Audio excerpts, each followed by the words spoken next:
নমস্কাৰ কৃষ্ণ সকলোকে মই সুপ্ৰভাত জনাইছোঁ ফ্ৰম জ্ঞানদীপ ইউটিউব চেনেল আৰু জ্ঞানদীপ দাস পেজৰ পৰা। আজি আহিল সমাজৰ কেন্দ্ৰীয় কাৰ্যালয় বাগেশ্বৰ সাধনা স্থান জালুকুটি পালনাম স্থানলৈ আহিলোঁ। বাগেশ্বৰক খুব সৰু অৱস্থাৰ পৰাই পোৱা আমাৰ মাজত আছে। আজি লগ পাইছোঁ বাগেশ্বৰ একান্ত সাধক এটা মোৰ channel from Gyandeep YouTube channel আৰু জ্ঞানদীপ দাস পেজলৈ আপোনাক মই স্বাগতম জনাইছোঁ। আজি বহুত দিনৰ পিছত আপোনাক লগ পালোঁ। ময়ো এটাকে শৰাই দিম বুলি কৈ থৈছিলোঁ বামুণীৰ নামঘৰত। আজি আমি সমগ্ৰ পৰিয়াল ইয়াত শৰাই ভাগ দিব আহিলোঁ আগতীয়াকৈ।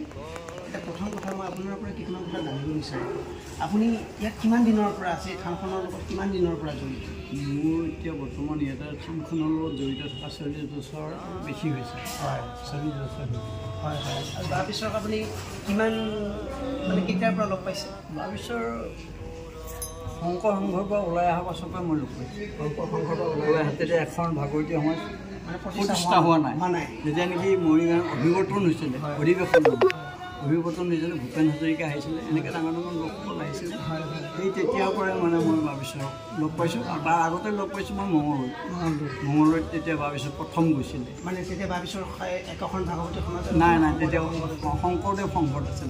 শংকৰ সংঘত তেতিয়াই বাবিশ্বৰে তেতিয়া সেই মঙলদৈত হেৰি পুতিছে আৰু এখন মানে ধৰ্ম বস্তু তেতিয়া প্ৰকাশ কৰিছে। তেতিয়া ভকতসকলক কৈছিল বা এইখনতো বৰ একেবাৰে হেৰি ৰাজ্য, দেৱী ৰাজ্য। এইখন ৰাজ্যত জানো শৰণ ভজন ঈশ্বৰৰ নাম ক'লে ৰ'ব জানো? মানে মঙলদৈৰ কথা। তেতিয়া বাবিশ্বৰে কৈছিল বোলে মোক সৰিয়হ সিঁচা কাম আৰু সৰিয়হ গজালি অহা কামটো সৰিয়হটোৰে। সেইকাৰণে মই সৰিয়হ সিঁচি যাওঁ, তাৰপিছত গজালি আহিব, তেতিয়া এনেই সৰিয়হ ফুলিব, তেতিয়া এনেই সৰিয়হ লাগিব। সেই বিষয়ে বাবিশ্বৰে তেনেকৈ কৈছিল। যেতিয়া আপুনি বাবিশ্বৰক লগ পাইছিলে আপোনাৰ বয়স কিমান বছৰ আছিল? তেতিয়া মোৰ 12 বছৰ বয়স আছিল প্ৰথম লগ পাওঁতে। প্ৰথম লগ পাওঁতে আপোনাৰ 12 বছৰ। আৰু এতিয়া আপোনাৰ বয়স কিমান বছৰ? এতিয়া মোৰ হ'ল 50 এখন 52 63 বছৰ। মানে তিনি কুৰি 3 বছৰ। 3 বছৰ আপুনি থানখনৰ লগতে জড়িত। মই বাবিশ্বৰক লগ পোৱাৰ পৰাই জড়িত। কিন্তু মই যেতিয়া মঙলদৈত লগ পাইছিলোঁ তাৰ 2 বছৰ পাছতহে মই মানে ইয়ালৈ আহিছোঁ।